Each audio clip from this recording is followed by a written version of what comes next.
The Senate approved a $95 billion aid package for Ukraine, Israel, and Taiwan. Biden said he'll sign the bill as soon as he gets it.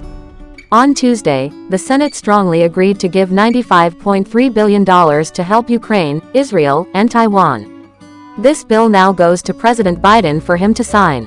The Senate voted 79-18 for this foreign aid. Some Republicans didn't like the $60.8 billion for Ukraine, and some Democrats had issues with the $17 billion for Israel. Biden, who is 81 years old, stated that he will sign it right away when it gets to him, so we can start sending weapons and equipment to Ukraine this week.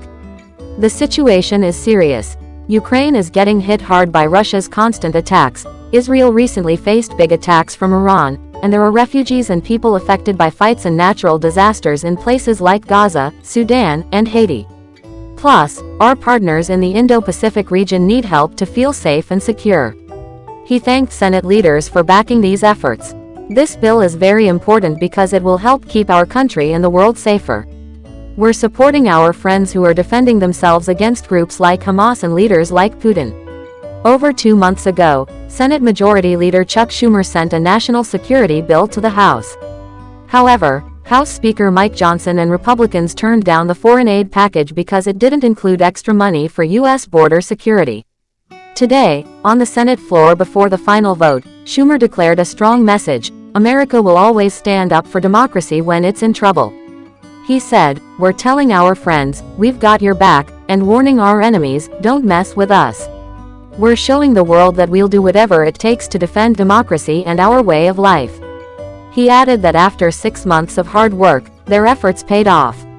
McConnell, the Senate Minority Leader, confirmed that history will remember that even when doubts arose among allies and adversaries thought America was losing influence, the Senate remained strong. He emphasized that despite some voices calling to step back from leadership responsibilities, America stepped up, and the Senate stayed firm.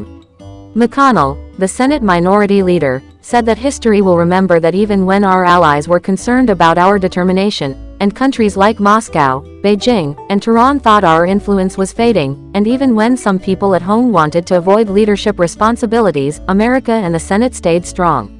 Utah Republican Senator Mike Lee and left-wing Senator Bernie Sanders from Vermont tried to change the bill by cutting funding for Ukraine and Israel, but their ideas were rejected by other senators.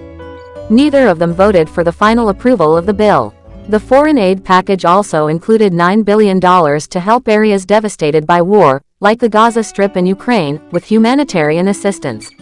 Senator Lindsey Graham, who strongly supports helping Ukraine, criticized fellow GOP lawmakers like Senator J.D. Vance for saying that U.S. assistance wouldn't make a big difference. Vance wrote in an article last week that Ukraine's problem isn't the Republican Party, it's a matter of numbers. He argued that Ukraine needs more soldiers than it can recruit, even with strict conscription policies, and more military equipment than the USA can provide.